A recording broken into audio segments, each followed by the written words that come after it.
Buen día chicos, el día de hoy vamos a hablar acerca de las propiedades físicas y usos de alcanos. A continuación vamos a ver las principales propiedades físicas.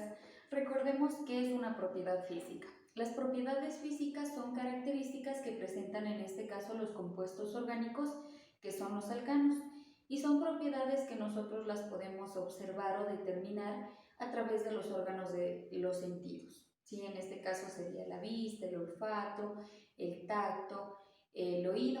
¿Sí? Vamos a ver las principales. Empecemos entonces con la primera característica física y es el estado en el que se presentan los alcanos. Como ustedes ya trataron la clase anterior, tenemos desde el carbono 1, que viene a ser el metano, hasta el carbono 4, que viene a ser el butano, se encuentran en un estado gaseoso, es decir, son gases. ¿Sí? A partir del carbono 5, es decir, del pentano, hasta el carbono 17, que viene a ser el heptadecano, vienen a encontrarse en estado líquido. Y también algunos suelen ser un poco ya viscosos. A partir del carbono 18, es decir, del octadecano en adelante, estos se encuentran en estado sólido. Por lo tanto, el estado de los alcanos va variando dependiendo del número de carbonos. Los que son más livianos van a encontrarse en estado gaseoso. Si va aumentando, las cadenas de carbonos e hidrógenos serán en estado líquido y obviamente si los alcanos son mucho más pesados, van a encontrarse en estado sólido. Sabemos también que dentro de la segunda característica son poco reactivos a temperatura normal. ¿Qué enlace presentan estos alcanos? Recordemos que los elementos que tenemos en los alcanos, por ejemplo, voy a escribir a este etano, que es el que tiene 2 carbonos y 6 hidrógenos. Recuerden aplicar la fórmula general para encontrar a este etano, ¿sí?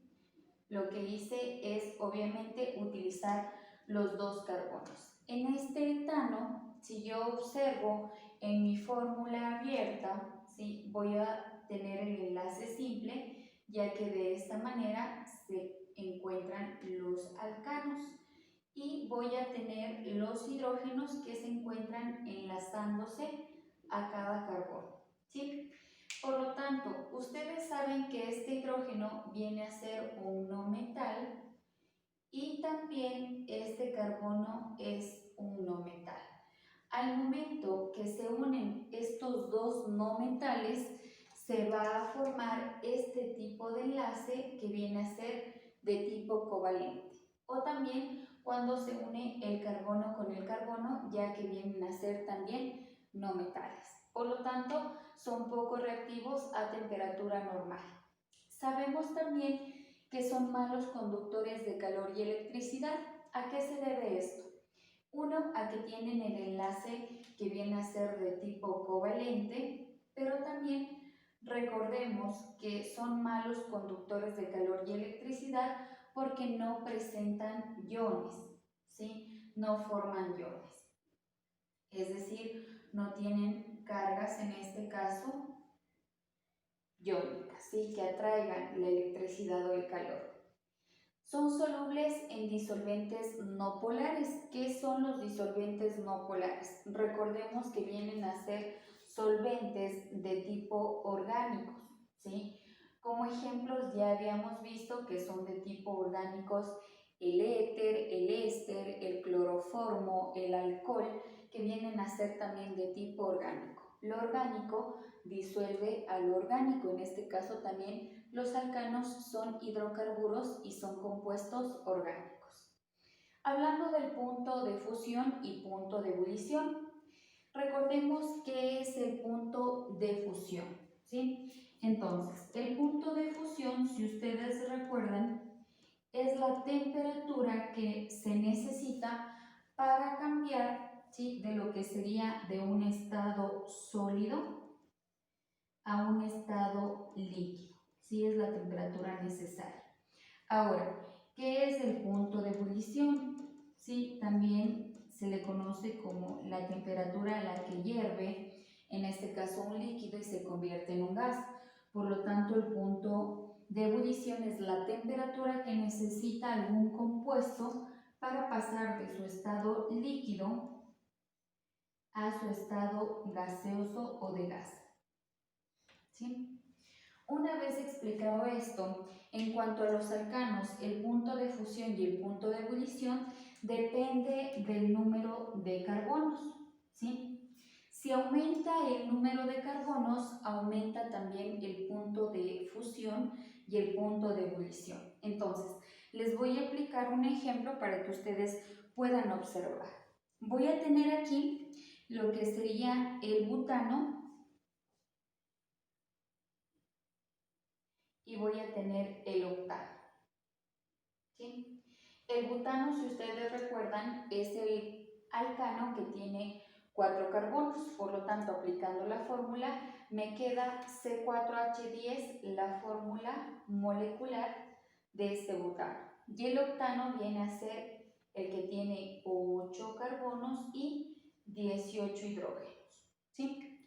Si yo determino en este caso el punto de fusión, va a ser la temperatura a la cual pasa de un estado sólido a líquido, ¿sí? Y lo que voy a tener aquí es que el punto de fusión del butano va a ser menos 138, es decir, la temperatura tiene que bajar, ¿sí?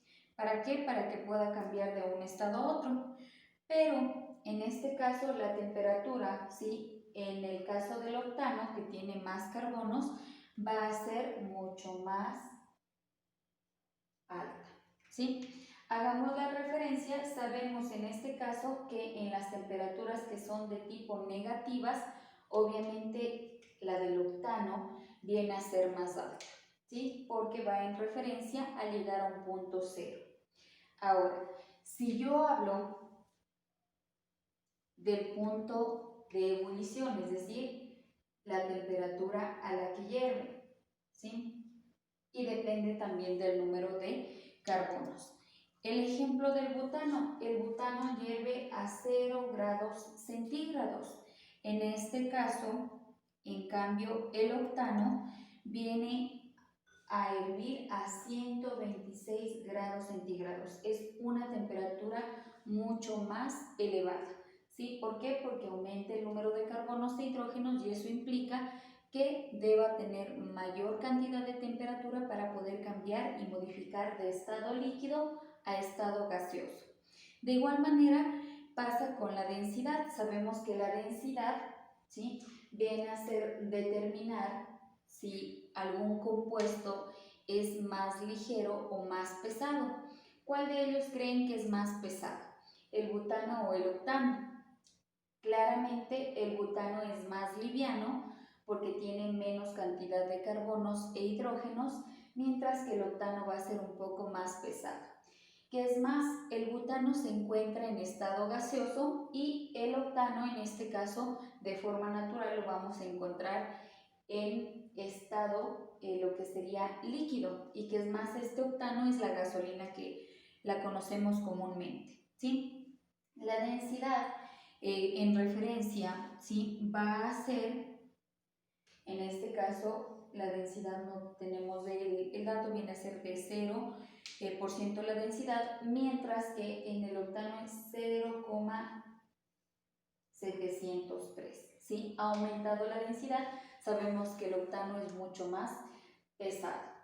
Ahora sí, hablando del caso de estos alcanos, vamos a hablar también de los usos. Como ustedes saben, tenemos desde el carbono 1 hasta el carbono 4, que son gases. Es decir, el metano, que es este compuesto, el etano, ¿sí?, que viene a ser el C2H6, principalmente son los gases. Y estos gases se los obtiene de la basura, ¿sí? Son los gases que se generan por descomposición de la basura. Además de ello, vamos a tener también que estos son gases naturales, ¿sí?, porque se forman por la desintegración de la basura. Lo que es el propano, que viene a ser el C3H8, y el butano, el C4H10, son gases de la cocina. Sobre todo este butano es el gas licuado de petróleo o GLP, es el que nos venden para consumo doméstico, ¿sí? Es el que lo tenemos en la casa.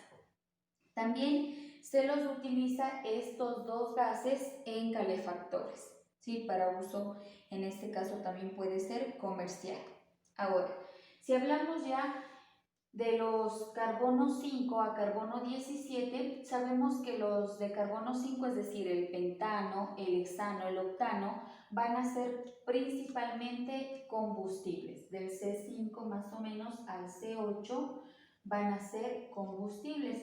Aquí les hablaba justamente de la gasolina. La gasolina es del octano, el C8H18, por eso cuando miden el octanaje de la gasolina es la cantidad de carbono o la pureza de carbono que ésta presenta, ¿sí? También vamos a tener, justamente si va elevando la cantidad de carbonos, es decir, del carbono 10 en adelante hasta el carbono 17, esos ya se utilizan como lubricantes, ¿sí? Porque ya vienen a tener un mayor peso y son como viscosos, ¿sí? Es decir, más espesos, y se los utiliza como lubricantes. A partir de ello vamos a tener ya el carbono 18, que viene a ser el octadecano. En adelante sabemos que podemos tener cientos de carbonos que se forman en cadena y ya se encuentran en estado sólido. Justamente estos